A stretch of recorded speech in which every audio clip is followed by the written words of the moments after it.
Oh no! What is this? In my worn-out state right after giving birth, I screamed while clutching my phone. After 2 years of marriage, we finally had our child. I had eagerly awaited celebrating the birth with my beloved husband. However, he vanished without a trace just before the delivery.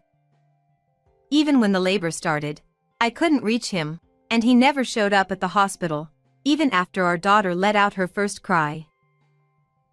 To make matters worse, I received a message from him saying, "I'm tired of living. Please, don't do anything rash." All I could do was pray for his safety, but my husband never returned. And then, 25 years later, I would come to learn the truth in an unexpected way. I, Kathy, got married at 26. My husband, Steve, was 28. We sometimes argued, but that was proof that we were doing well as a couple. We clashed because we cared about each other, and at least I believed that we were supporting each other well. However, 2 years after our marriage, our relationship began to take a turn for the worse.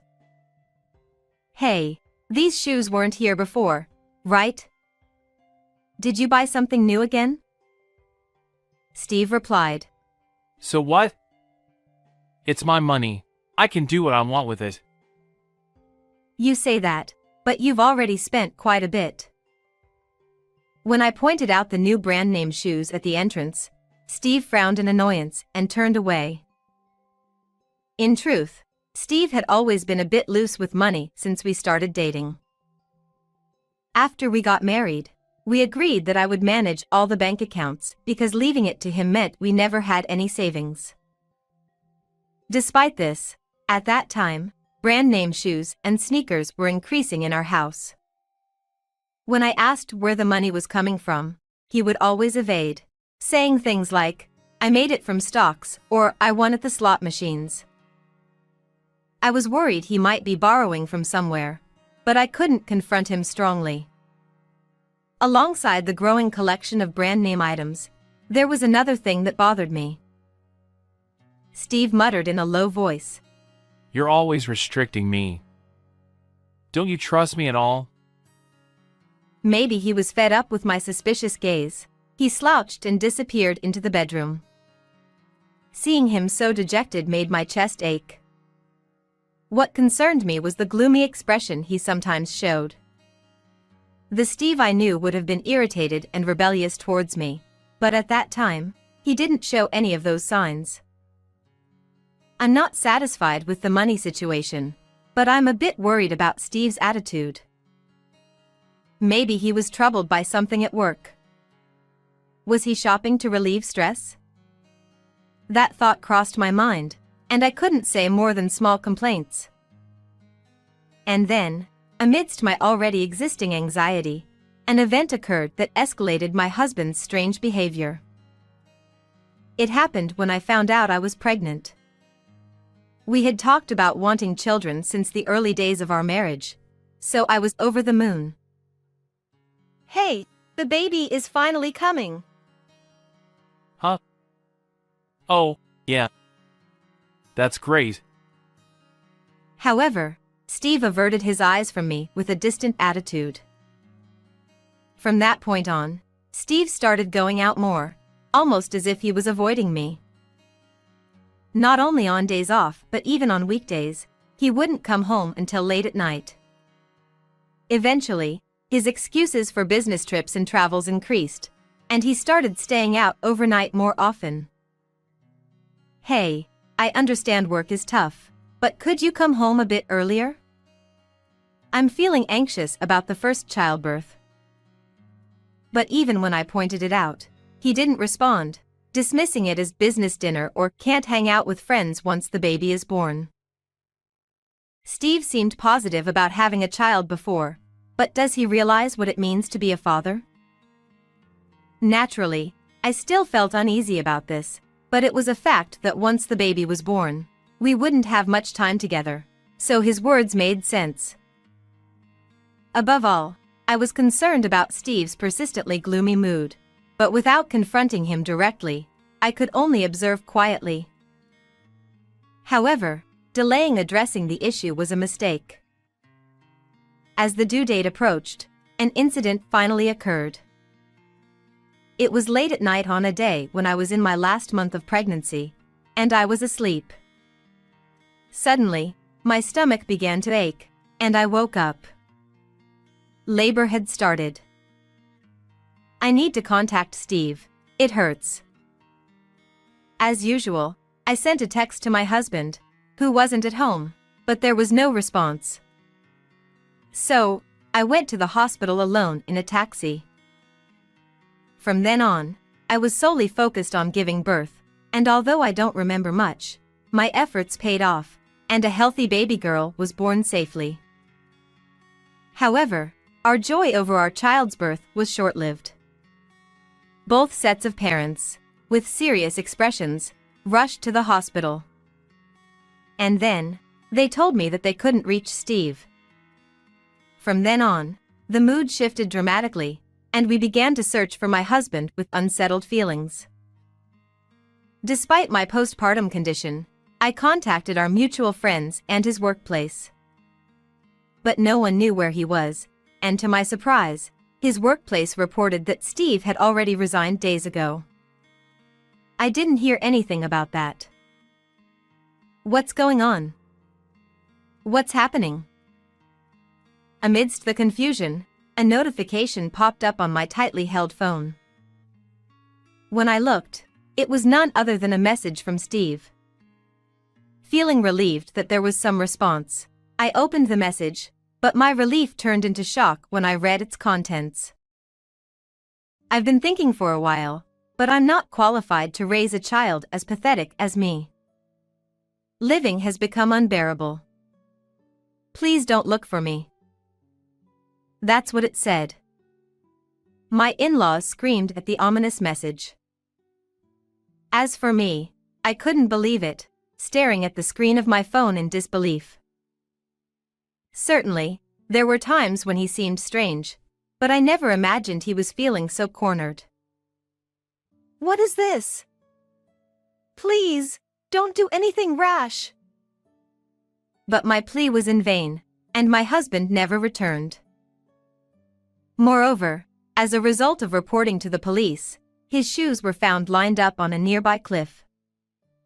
This led the police to suspect suicide, and the investigation continued, but his body was never found, and eventually, the search was called off. Thus, my husband left us, leaving behind only our beloved daughter, disappearing before our eyes. Why? Why didn't I listen to him more? For a while, consumed by regret and guilt, I couldn't do anything but cry.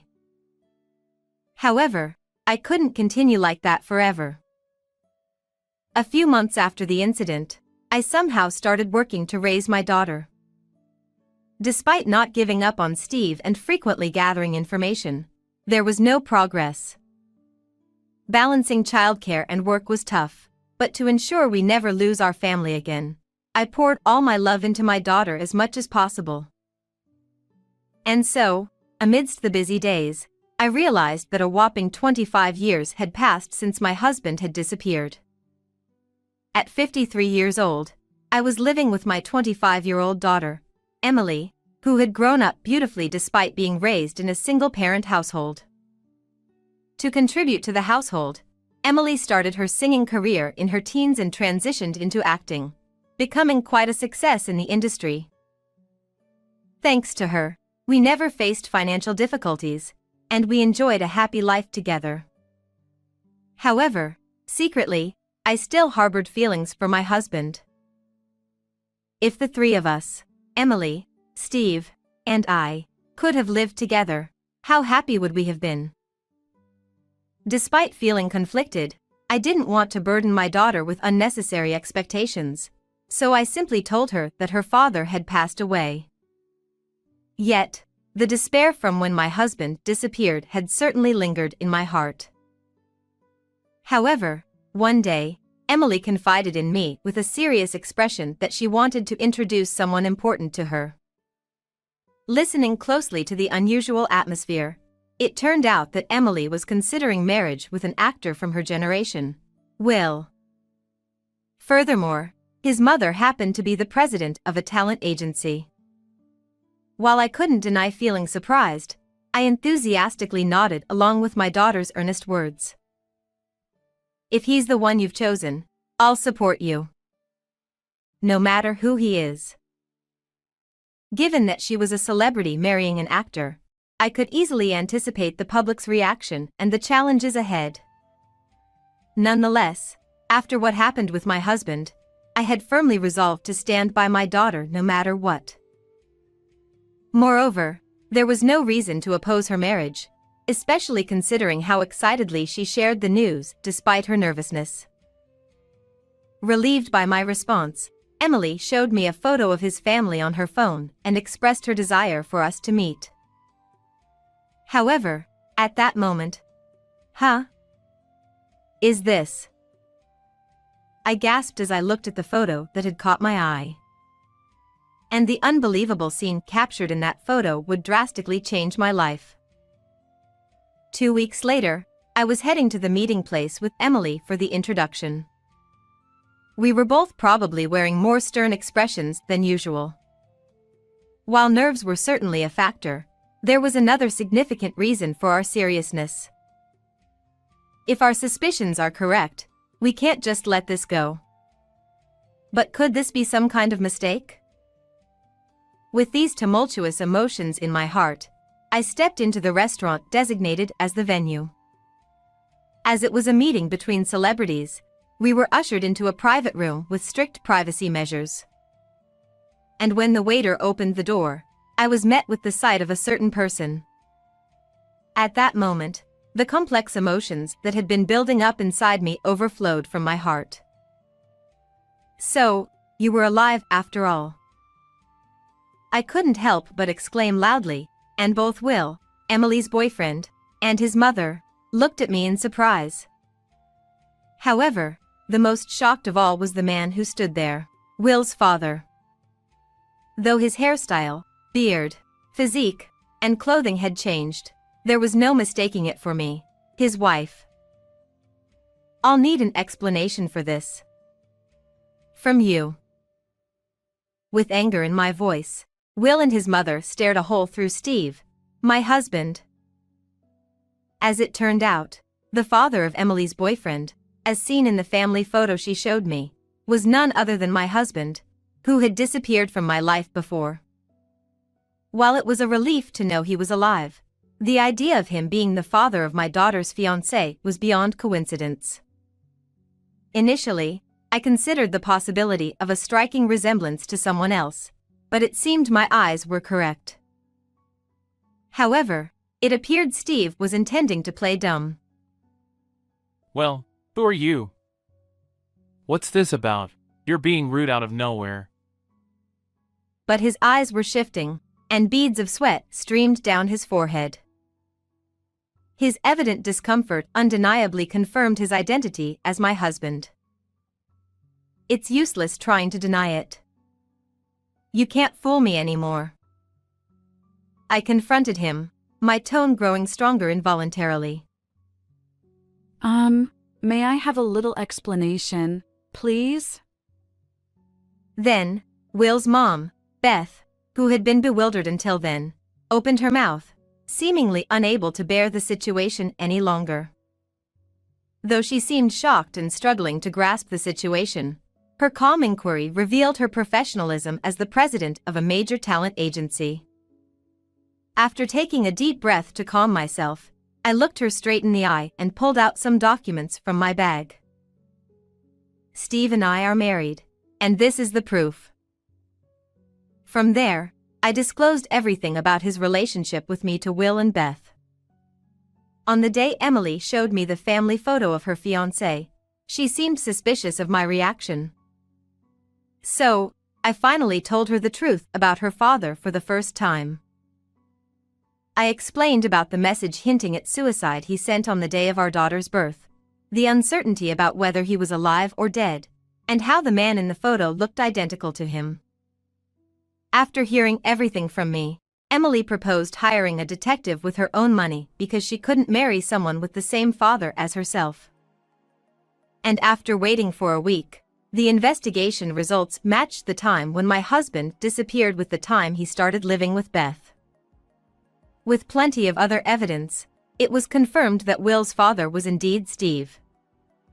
Beth had been staring at the report from the detective agency with Will for a while, but suddenly, she looked up.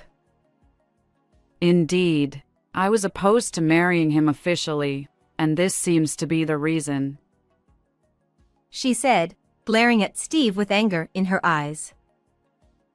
I met him when my son was 2 years old. Will is his stepson. Then, Beth explained to us how she came to live with him. According to her, she had recently lost her husband in an accident and was working hard while taking care of the young Will. She happened to meet Steve, who was kind to her. Since Will is a little older than Emily, he probably started cheating on her before my pregnancy became known, at the point when his behavior became suspicious. Of course, I heard he was single. So, we had something like a common law marriage. Beth quietly expressed her anger, glaring at Steve. It seemed my husband refused to marry officially because of his complicated family. Who was he to abandon his wife and child, then comfortably move in with another family? Then, at the next moment, perhaps realizing he couldn't keep lying anymore, Steve sighed heavily. It's enough. Shut up. I couldn't live with you, always restricting my spending. Of course, you're Steve after all. You disappeared out of nowhere, and then you end up in a nice position, don't you, Dot? Yeah, that's right.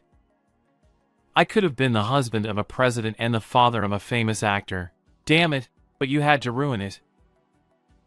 Then, he began to speak as if he had broken a dam, revealing everything about what had happened. Steve, who was reckless with money, was indeed unhappy with me managing the finances. And when he found out by chance that Beth was wealthy, he decided to switch immediately. He didn't want to pay alimony or child support, so he chose pretending suicide instead of divorce. He planned to settle everything while I was unable to move due to childbirth. Perhaps he had been contemplating this plan even before my pregnancy, hence his lack of concern. The increase in branded items was probably due to Beth buying them for him. To be safe, I changed my appearance through weight loss and a makeover, and as a house husband, I spent most of my time indoors so the police wouldn't catch me. His selfish excuses made anger bubble up from the depths of my being. For 25 years since my husband disappeared, there hadn't been a single day when I didn't think about Steve. I felt guilty for having pursued him. Although I couldn't do anything for him anymore, I had resolved to carry this regret with me for the rest of my life.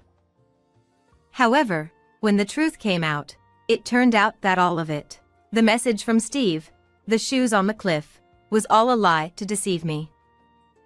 While I was thinking about Steve, he had already abandoned me and our daughter and was living a luxurious life with another family.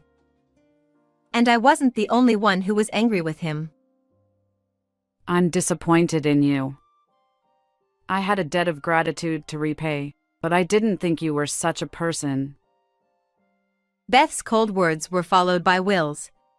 You barely did anything around the house anyway. And he looked at Steve with disdain. Especially for Will, Steve was someone who hurt both his mother and his girlfriend. Perhaps, he couldn't forgive him so easily. And I felt the same way. This will be in the tabloids tomorrow. I delivered the final blow to Steve, who was faltering and glared with anger by everyone in the room. What? Tabloids? Will may be a famous actor, but Emily, the daughter you abandoned, is also a famous actress. As I spoke, Steve, who had turned blue, was quietly being stared at by his daughter next to him. After discussions with the agency, Emily decided to publicly announce her marriage to her boyfriend. At that time, she also explained about this unbelievable series of events. It seems the article will be published tomorrow. You won't be able to show your face in public anymore. Even though the marriage of a successful actor and actress was already big news, if the father was involved in such an incident, the media wouldn't stay silent. Perhaps from now on, Steve would have no privacy left. Of course, you'll have to leave our house. No, I don't want to. Please, reconsider.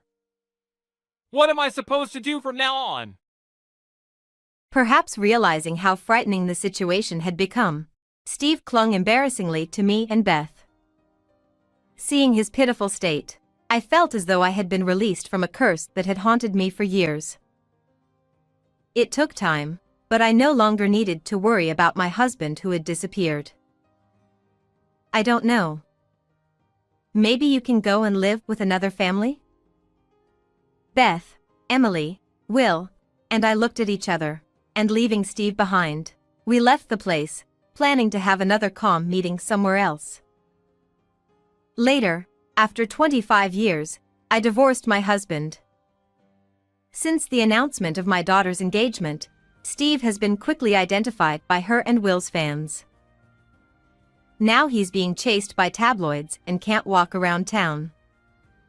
Even though he hadn't been working for many years, finding a new job seems unlikely for a while. Being evicted from the house he lived in and unable to return to his parents' house, he's currently wandering the streets.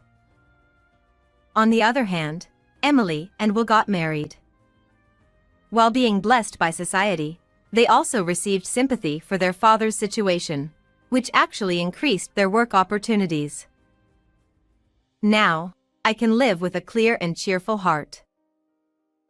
I plan to watch over their success and slowly enjoy this happy time.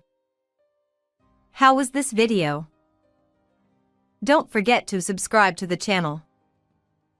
Well then, let's meet again in the next video.